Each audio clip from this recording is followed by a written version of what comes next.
नमस्कार, मी विजया. संवाद live TV मध्ये आपलं मनपूर्वक स्वागत. घेऊयात राज्यातील महत्त्वपूर्ण बातम्यांचा वेगवान आढावा. संवाद सुपरफास्ट.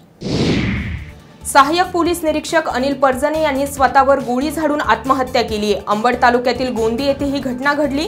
सकाळी 10 वाजण्याच्या सुमारास स्वतःकडे असलेल्या रिव्हॉल्वरने त्यांनी स्वतःवर गोळी झाडून घेतली.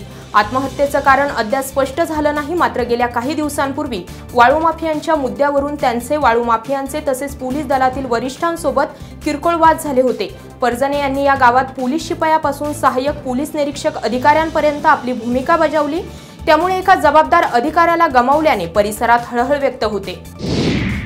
शिवसेना उपनेते अनिल राठोड यांच्या हद्दपारीच्या नोटिसानं नगरमध्ये एकच खळबळ उडवली. माजी आमदार अनिल राठोड यांच्यावर हद्दपारीची कारवाई करण्यासाठी प्रस्ताव सादर करण्यात आलाय.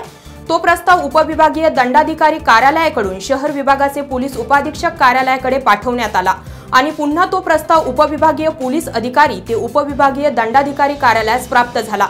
सदर प्रस्ताव पाहून 2 वर्षांसाठी राठोड यांना हद्दपार का करू नये अशी नोटीस माजी आमदार अनिल राठोड यांना प्रांताधिकारी उज्ज्वला गाडेकर यांनी बजावली. त्यामुळे अनिल राठोड यांच्या संदर्भात काय निकाल लागणार हे पाहणं महत्त्वाचंच आहे.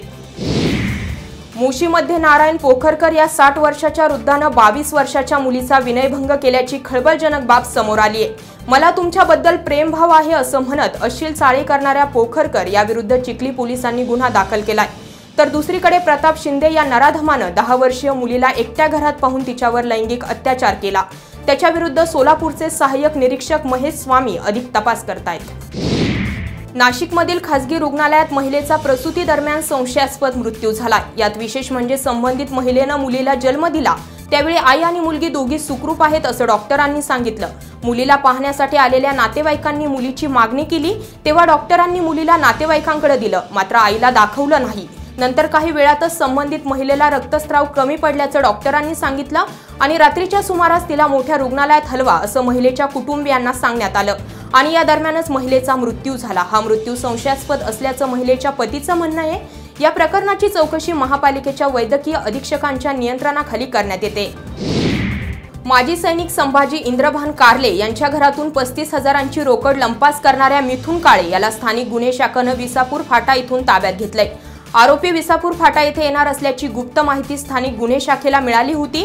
त्या आधारे पोलिसांनी सापळा रचून ही कारवाई केली आहे. दरम्यान नगर स्थानिक गुन्हे शाखा आरोपीकडून आणखी गुन्हे उकलण्याचा प्रयत्न करते.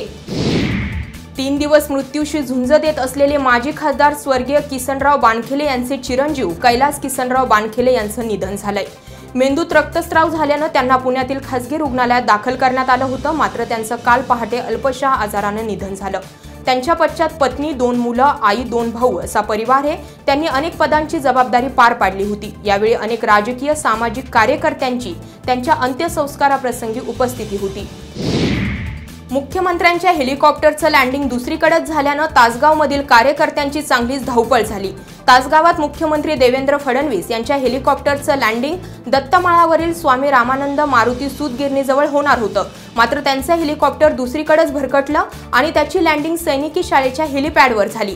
त्यामुळे त्यांच्या स्वागतासाठी आलेल्या आमदार, खासदार तसेच कार्यकर्त्यांची चांगली दमछाक झाल्याचं पाहायला मिळालं. पुलवामाच्या दहशतवादी भ्याड हल्ल्यात जवानांच्या मृत्यूला जबाबदार ठरलेल्या पाकिस्तानचा नाशिकमध्ये ठिकठिकाणी निषेध व्यक्त करण्यात आलाय. पाकिस्तानच्या प्रतिकात्मक पुतळे या ठिकाणी जाळण्यात आले आणि आता बस झालं पाकिस्तानची नांगी ठेचा अशा संतप्त भावना नागरिकांमधून उद्रेक करत होत्या. या निषेधात दुपारी नमाज पठण झाल्यानंतर मुस्लिम बांधवांनीही सहभाग नोंदवला. नवीन घडामोडी जाणून घेण्यासाठी आजच आमच्या YouTube चॅनलला सबस्क्राईब करा आणि आमच्या सोबत अपडेट रहा. धन्यवाद.